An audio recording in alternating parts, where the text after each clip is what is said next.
মুবারাকার মধ্যে রয়েছিল। কিন্তু মাহে রমজান এমন একটা মাস, যে মাসের নাম, যে মাসের কথা আল্লাহ সরাসরি কোরআনে কারীমে বর্ণনা করেছেন। প্রত্যেকে বলুন সুবহানাল্লাহ। এমন একটা মাস, যে মাসের কথা আল্লাহ কোরআনে সরাসরি বলেছেন। কোন মাসের নাম আল্লাহ সরাসরি বলেন নাই। সূরা বাকারার 185 নম্বর আয়াতের উপর আল্লাহ বলেছেন, শাহরু রমাদান আল্লাযী উনজিলা ফীহিল কুরআন। মাহে রমজান মাস হলো এমন একটা মাস, যে মাসে রব্বুল আলামিন কোরআনে কারীম নাযিল করেছেন। প্রত্যেকে বলুন সুবহানাল্লাহ। মাসের নাম তো বলেছেন, ওই মাসের ফজিলত পর্যন্ত বলে দিয়েছেন। ওই মাসটা এমন একটা মাস, মাহে রমজান এমন একটা মাস, যে মাসে রব্বুল আলামিন কোরআনে কারীম নাযিল করেছেন। হুদাল লিন-নাস, এই কোরআন কেন নাযিল করেছেন? যে মানুষের হেদায়েতের জন্য, পথ প্রদর্শনের জন্য। প্রত্যেকে বলুন সুবহানাল্লাহ। ওয়া বাইয়িনাতিন মিনাল হুদা ওয়াল ফুরকান, এবং এই কোরআনে কারীমে রয়েছে মানব জাতির সব কিছুর সুস্পষ্ট সমাধান, নিদর্শন এবং ফুরকান, সত্য মিথ্যার মধ্যে পার্থক্যকারী।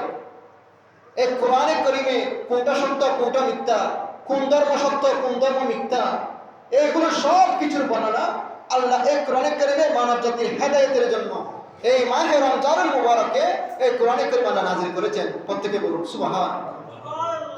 এজন্য আল্লাহ বলতেছেন, শাহরু রমাদান আল্লাযী উনজিলা ফীহিল কুরআন।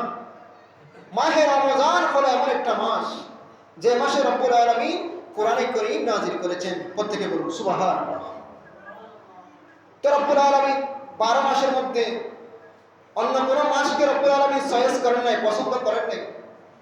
একমাত্র কোরআন নাযিলের জন্য আল্লাহ মাহে রমজানকে পছন্দ করেছেন। তাহলে দেখুন আল্লাহর কাছে কত দামি। দুনিয়ার জমিনে আসমানের নিচে সর্বশ্রেষ্ঠ কিতাব যেটা কোরআনে কারীম, এটা নাযিল করার জন্য আল্লাহ মাহে রমজানকে বেছে নিয়েছেন, অন্য কোনো মাসকে বেছে নেন নাই।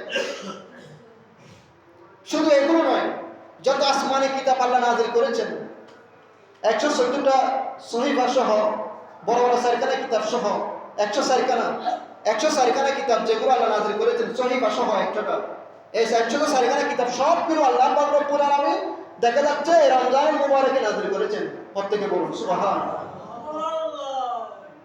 হযরত ইব্রাহিম আলাইহিস সালাম, ওনার উপর আল্লাহ একটা কিতাব নাযিল করেছেন। ওই কিতাবের নাম হচ্ছে তাওরাত কিতাব। আল্লাহ হযরত ইব্রাহিম আলাইহিস সালামের উপর নাযিল করলেন। এটা কোন মাসে জানেন? হযরত ইব্রাহিম আলাইহিস সালামের উপর ইব্রাহিম আলাইহিস সালামের উপর যে সহিফাগুলো আল্লাহ নাযিল করেছেন, যে সহিফা 100টা কিতাব, এগুলো সহিফাগুলো যেগুলো ছোট ছোট কিতাব, এগুলোকে আল্লাহ এই রমজানুল মুবারকের প্রথম রাতে আল্লাহ অবতীর্ণ করেছেন। প্রত্যেকে বলুন সুবহানাল্লাহ। এটা নাযিল হওয়ার 700 বছর পরে রমজানুল মুবারকের ষষ্ঠ রাতে, ষষ্ঠ রমজানে রাতে তাওরাত কিতাব আল্লাহ হযরত মূসা আলাইহিস সালামের উপর নাযিল করেছেন। প্রত্যেকে বলুন সুবহানাল্লাহ। তাহলে তাওরাত কিতাব আল্লাহ নাযিল করেছেন মূসা আলাইহিস সালামের উপর রমজানুল মুবারকের ষষ্ঠ রাতে। তাওরাত কিতাব নাযিলের 500 বছর পরে, তাওরাত নাযিল হওয়ার 500 বছর পরে জাবুর কিতাব, এটা আবার অন্যতম একটা কিতাব, চার কিতাবের মধ্যে অন্যতম। এই জাবুর কিতাব হযরত দাউদ আলাইহিস সালামের উপর আল্লাহ মাহে রমজানের 13 তারিখ আল্লাহ নাযিল করেছেন। প্রত্যেকে বলুন সুবহানাল্লাহ। তো জাবুর কিতাব নাযিলের 12 বছর পরে 18 রমজান ইনজিল কিতাব হযরত ঈসা আলাইহিস সালামের উপর আল্লাহ নাযিল করলেন। প্রত্যেকে বলুন সুবহানাল্লাহ। এবং সর্বশেষ যেটা আসমানি কিতাব, যেটা কোরআনে মাজিদ আমাদেরকে দান করেছেন, আমাদের নবীকে দান করেছেন। হযরত কোরআনে কারীম সর্বশ্রেষ্ঠ নবী ইমামুল আম্বিয়া নবীর উপর আল্লাহ সবে কদর রজনীতে এই কোরআনে কারীম আমাদের নবীর উপর এই রমজানুল মুবারকে নাযিল করলেন। প্রত্যেকে বলুন সুবহানাল্লাহ। তাহলে তাওরাত, জাবুর, ইনজিল, কোরআনে মাজিদ এই সব কিছু কিতাব দুনিয়াতে নাযিল করার জন্য আল্লাহ একমাত্র মাহে রমজানকে বেছে নিয়েছেন। এই জন্য মাহে রমজানের দাম কি হয়েছে, সবচেয়ে বেশি দামি হয়ে গেছে। আর ওই কিতাবগুলো নাজিল হয়েছে, এগুলোর তেমন গুরুত্ব ছিল না। কিন্তু মাহে রমজানে যখন কোরআনে কারীম নাজিল হয়েছে, তখন ওই কিতাবগুলোর গুরুত্ব বেড়ে গেল। প্রত্যেকে বলুন সুবহানাল্লাহ। এই জন্য আমার নবীজি বলেছেন যে আমার উম্মতরা যদি জানতো এই মাহে রমজানে কি নিয়ামত রয়েছে, লাউ আলিমা উম্মতি মা ফি রমাদান, আমার উম্মত যদি জানতো রমজানের মোবারকে কি রয়েছে, কি নিয়ামত রয়েছে, আন তাকুনা সানাতা কুল্লুহা রমাদান, তাহলে আমার উম্মত আল্লাহর দরবারে ফরিয়াদ করতো, আল্লাহ বাকি 11 মাস আমরা রমজান চাই না, বাকি 11 মাস অর্থাৎ পুরো বছর আপনি আমাদের জন্য রমজান বানিয়ে দিন। প্রত্যেকে বলুন সুবহানাল্লাহ। এমন একটা নিয়ামতের মাস নবীজি বলেছেন আমার উম্মত যদি জানতো তাহলে তারা আল্লাহর দরবারে ফরিয়াদ করতো, আল্লাহ 1 মাস রমজান চাই না, আরো 11 মাস সহ আমাদের জন্য রমজান বানিয়ে দিন। কিন্তু আমরা কি করি, মাহে রমজানের রোজা করি, কয়টা যাচ্ছে, আর কয়দিন আছে, আর কদিন বন্ধ, খানা বন্ধ, তাই আমরা এগুলো হিসাব করি। কিন্তু আমার নবী বলেছে উম্মত যদি জানতো এই মাহে রমজানের কি নিয়ামত রয়েছে, তখন উম্মত আল্লাহ দরবারে ফরিয়াদ করতো, আল্লাহ আমাদেরকে আপনি 12 মাস রোজা বানিয়ে দিন। এর জন্য যারা ইমানদার, যারা এই রমজানের মোবারক থেকে শিক্ষা গ্রহণ করতে পেরেছেন, যারা লাআল্লাকুম তাত্তাকুন হতে পেরেছেন, এর জন্য তারা কি করে, রমজান চলে গেল, রমজানের পরে শাওয়ালের 6 রোজা, এভাবে প্রতি মাসের 13 তারিখ, 14 তারিখ, 15 তারিখের রোজা, সোমবারের রোজা, বৃহস্পতিবারের রোজা, এভাবে অন্যান্য গুরুত্বপূর্ণ রোজাগুলো তারা সব সময় কি করে পালন করতে থাকে। প্রত্যেকে বলুন সুবহানাল্লাহ। এই জন্য মাহে রমজানের এই যে নিয়ামত আল্লাহ দান করেছেন, সেই নিয়ামতের কদর করার আল্লাহ আমাদেরকে তৌফিক দান করুন। প্রত্যেকে বলুন আমিন। কিন্তু মাহে রমজান মুবারকে আমাদের এমন কতগুলো কাজ যেগুলোর কারণে রমজানের যেটা ফজিলত, যেটা বরকত, এগুলো কি হয়ে যায়, হালকা হয়ে যায়। রমজানের যেটা সওয়াব, এটা পরিপূর্ণ সওয়াব পাই না, কষ্ট করে রোজা রেখেছি, কিন্তু এমন কতগুলো কাজকর্মের কারণে আমাদের রোজার পরিপূর্ণ এবার 100%-এর মধ্যে নম্বর কমে যায়। তো 50%, 30%, সারাদিন কষ্ট করে রোজা রাখলাম, তো নম্বর পেলাম 30, 40, 50, 70, 100 তো হবে না। রোজা কষ্ট করে রেখেছি, মাহে রমজান মুবারক ফরজ রোজা, তো কিছু কারণে আমাদের রোজাগুলো কি হয়ে যায়, রোজার পরিপূর্ণ সব কমে যায়, রোজা ভঙ্গ না হলেও সব কমে যায়।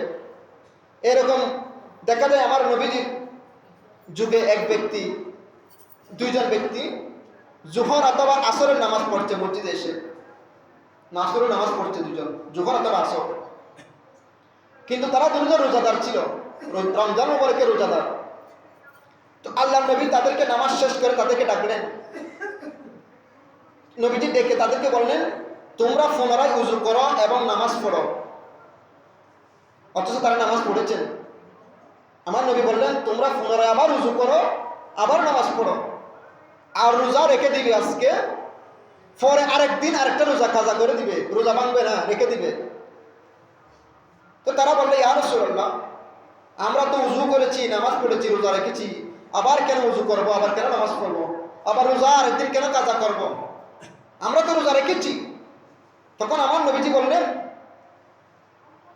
ক্বালা ইকতাবতুম ফুলানা, তোমরা অমুক ব্যক্তির নামে গীবত করেছ, সমালোচনা করেছ, অমুক ব্যক্তির খারাপ বিষয় নিয়ে তোমরা আলোচনা করেছ, অমুক ব্যক্তির দুষ্কৃতি বর্ণনা করেছ, রোজা রেখেছ ঠিক আছে, তোমরা অমুক ব্যক্তির সমালোচনা করেছ, এই জন্য তোমাদের গীবতের কারণে যদিও রোজা নষ্ট না হয়, কিন্তু রোজার যেটা পরিপূর্ণ সওয়াব, যেটা পবিত্রতা, এটা নষ্ট হয়ে যায়। যদিও রোজা ভঙ্গ হয় না, কিন্তু সওয়াবটা কমে যায়। এই জন্য আমার নবী বলেছেন তোমরা অমুক ব্যক্তির সমালোচনা করেছ, এর জন্য তোমরা কি করবে, উযু করো, আবার নামাজটা পড়ে নাও। এবং নবীজি বলেছেন পরে আরেকদিন রোজা শেষ হয়ে গেলে মাহে রমজানের এই আজকের রোজা তো রেখে দিবে, কিন্তু এটা সব কমে গেছে, এই জন্য এর সব পাওয়ার জন্য আরেকদিন আরেকটা তোমরা পরিপূর্ণ রোজা রেখে দিবে। প্রত্যেকে বলুন সুবহানাল্লাহ।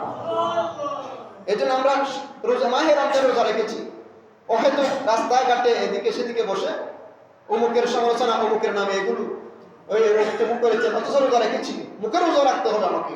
এগুলো অন্যের সমালোচনা, অন্যের গীবত করতে গিয়ে, অনেকের হিংসা বিদ্বেষ করতে গিয়ে, তাহলে আমার রোজাগুলো কি হয়ে যাচ্ছে, হালকা হয়ে যাচ্ছে। আল্লাহ পাক রব্বুল আলামিন আমাদেরকে মাহে রমজানের এই নিয়ম কানুন, পবিত্রতা, এই সমস্ত কুসংস্কার, এই সমস্ত আজব আজব কথাবার্তা থেকে, লিপ্ত থেকে, বিরত থেকে আমরা যাতে মাহে রমজানের পরিপূর্ণ রোজা রাখতে পারি, আল্লাহ আমাদেরকে সেই তৌফিক দান করুন। প্রত্যেকে বলুন আমিন। তো মাহে রমজানের আমার নবীজি বলেছেন as-sawmu লি ওয়া লা আজজি বিহি। এটা হাদিসে কুরসি বলা হয়। এটা নবীর হাদিস, কি যেটাকে বলা হয় হাদিসে কুরসি। যে হাদিস নবীর জবান দিয়ে বের হয়েছে, কিন্তু কথা হচ্ছে আল্লাহ, কথা আল্লাহ। আল্লাহ বলেছেন, নবীর জবান দিয়ে বের হয়েছে, এটাকে বলা হয় হাদিসে কুরসি। এই হাদিসে এটা বলা হয়েছে as-sawmu লি ওয়া লা আজজি বিহি। আল্লাহ বলেছেন রোজা আমার জন্য, নবী বলেন নাই। নবীকে বলেছেন আপনি বলে দিন। এই জন্য as-sawmu লি, রোজা আমার জন্য, ওয়া লা আজজি বিহি অথবা উজজা বিহি, দুই রকম হাদিস আছে। রোজা আমার জন্য অর্থাৎ আমি আল্লাহর জন্য, এর প্রতিদান আমি আল্লাহ নিজ হাতে দান করব। প্রত্যেকে বলুন সুবহানাল্লাহ। তাহলে রোজা আপনি মানুষকে ভয় করে রোজা রাখতে হবে না। আপনি গোপনে কানা গেলে মানুষ না দেখুক, মানুষ বুঝতেছেন আপনি রোজা রেখেছেন, কিন্তু আল্লাহ তো দেখতেছেন। কারণ এই কাজ রোজা রাখা এটা আল্লাহর কাজ, এটা আল্লাহ বলেছেন এটা আমার এই রোজা। আল্লাহ তো দেখতেছেন। আপনি বান্দাকে লুকিয়ে যদি কানা গান বা রোজা গোপন রেখে মানুষের সামনে রোজাদার সেজে যান, তাহলে এগুলো হবে না। কারণ আল্লাহ বলতেছেন রোজা আমার জন্য। তো আল্লাহ তো দেখতেছেন। এই জন্য আল্লাহ যেহেতু দেখতেছেন, আমাদের রোজাও সেভাবে আল্লাহকে ভয় করে। আল্লাহ দেখতেছেন, মানুষ দেখলে সমস্যা নেই, মানুষ দেখলে বলবে আর কি রোজা রাখে নাই আর কি। এই জন্য আল্লাহকে ভয় করতে হবে। আল্লাহ দেখতেছেন আমাকে, এই খেয়াল রেখে আপনাকে রোজা রাখতে হবে। তো আল্লাহ বলতেছেন আমার এর প্রতিদান আমি আল্লাহ দেব। তো এর প্রতিদান কি? হাদিসে মুবারক অনেক কিছু রয়েছে। এর প্রতিদান আল্লাহ জান্নাত দিবেন। এর প্রতিদান আল্লাহ বলেছেন এর বেগাইরি হিসাব। আল্লাহ বলছেন আমি বেগাইরি হিসাব দেব, হিসাব ছাড়া। আমি যারা ধৈর্য ধারণ করবেন, যারা সবর এখতিয়ার করবেন, আমি তাদেরকে সেভাবে হিসাব ছাড়া তাদেরকে পুরস্কার দান করব। প্রত্যেকে বলুন সুবহানাল্লাহ। তো মাহে রমজান মুবারকের অনেকগুলো নিয়ামত রয়েছে। হযরত মূসা আলাইহিস সালাম, আমি কিছুদিন আগেও বলেছি, তাওরাত কিতাব আনার জন্য মূসা আলাইহিস সালাম তুর পর্বতে গিয়েছিলেন। তো আল্লাহর সাথে মূসা আলাইহিস সালামের কথা হয়েছে। এক পর্যায়ে মূসা আলাইহিস সালামকে আল্লাহ কিতাব দান করেছেন, তাওরাত কিতাব। এই রমজান মুবারকের ষষ্ঠ রাতে তো তাওরাত কিতাব আল্লাহ দান করেছেন মূসা আলাইহিস সালামকে। তো মূসা আলাইহিস সালাম আল্লাহর দরবারে ফরিয়াদ করলেন, হে আল্লাহ, আপনি আমার সাথে কথা বলেছেন, আমাকে আপনি কিতাব দান করেছেন, তো এইরকম নিয়ামত আপনি কি আর কাউকে দান করেছেন? আমাকে তো আপনি কথা বলেছেন আমার সাথে, আমাকে কিতাব দিয়েছেন, এরকম সম্মান আপনি কি আর কাউকে দুনিয়াতে দান করেছেন? তখন আমার আল্লাহ বলেছেন, ও মূসা শোনো, আমার আখির নবীর উম্মত কে আমি দুইটা নূর দান করেছি। আমি তাদেরকে দুইটা নূর দান করেছি, আমার আখির নবীর উম্মতদেরকে। এই দুইটা নূর যারা ধারণ করবে, এই দুইটা নূরকে যারা গ্রহণ করবে, তাদের থেকে দুটো অন্ধকার দূর হয়ে যাবে। তো মূসা আলাইহিস সালাম আল্লাহ তাআলার ফরিয়াদ করলেন, হে আল্লাহ, ওই দুটো নূর কি এবং ওই দুটো অন্ধকার কি, যে দুটো নূরের কারণে দুটো অন্ধকার দূর হয়ে যাবে। তখন আমার আল্লাহ বলেন, ও মূসা শুনো, আমি আমার আখির নবীর উম্মতদেরকে দুটো নূর দান করেছি। একটা হচ্ছে কোরআনে কারীমের নূর, আর একটা হচ্ছে মাহে রমজানের নূর। প্রত্যেকে বলুন সুবহানাল্লাহ। তো আল্লাহ ওই দুটা নূর, নূর মানে আলো, লাইট, টর্চ লাইটের। অন্ধকারে লাইট দিয়ে আমরা কি করি? অন্ধকারে লাইট দিয়ে, পাওয়ার দিয়ে, আলো দিয়ে রাস্তা দেখি, রাস্তা পরিষ্কারভাবে দেখা যায়, অন্ধকার দূর হয়ে যায়। আলো দিয়ে, লাইট দিয়ে অন্ধকার দূর হয়ে যায়। তো আল্লাহ তাদেরকে আপনি যে দুটা লাইট দান করেছেন, ওই লাইট দুটার কারণে তাদের কি অন্ধকার দূর হয়ে যাবে। তখন আমার আল্লাহ বলেছেন, ওই দুটা নূরকে তারা ধারণ করবে, আমার উম্মত মুহাম্মদ সাল্লাল্লাহু আলাইহি ওয়াসাল্লামের উম্মতরা এই দুটা নূরকে তারা গ্রহণ করবে, হয়তো তাদের দুইটা অন্ধকার দূর হয়ে যাবে। একটা হচ্ছে কবরের অন্ধকার, একটা হচ্ছে হাসরের ময়দানের অন্ধকার। প্রত্যেকে বলুন সুবহানাল্লাহ। আমার উম্মত মুহাম্মদীকে আমি যে দুটো নূর দিয়েছি, কোরআনে কারীমের নূর, মাহে রমজানের নূর, হয়তো এই দুটো নূরকে যদি তারা ধারণ করে, এই দুটো নিয়ামতকে যদি তারা যথাযথ তাজিম, সম্মান, মহব্বত করে, এই দুটাকে যদি গুরুত্বভাবে পালন করে, তাহলে তাদের কবরের জগতেও তাদের কোনো ভয় থাকবে না, হাসরের ময়দানেও তাদের কোনো ভয় থাকবে না। প্রত্যেকে বলুন সুবহানাল্লাহ। এর ফাঁকে আমার আল্লাহ বলছেন, ও মুসা শুনো, শুধু তাই নয়, তুমি মুসা আমার সাথে কথা বলেছো, সেখানে 70,000 নূরের পর্দা। এক একটা নূরের পর্দার যদি ব্যাখ্যা করতে চাই অনেক, 70,000 নূরের পর্দা। তো তোমার সাথে আমার এখন তুর পর্বতে কথা হচ্ছে, তাওরাত কিতাব আনতে গিয়েছো, 70,000 নূরের ব্যবধান। তারপরে তুমি বলতেছো আল্লাহ আপনার সাথে আমার কথা হয়েছে, কিতাব দিয়েছেন, এরকম সম্মান কি আর কাউকে দান করেছেন? তখন আমার আল্লাহ বলতেছেন, ও মুসা তোমার সাথে আমার কথা হচ্ছে আরো 70,000 পর্দার ব্যবধান, নূরের পর্দার ব্যবধান।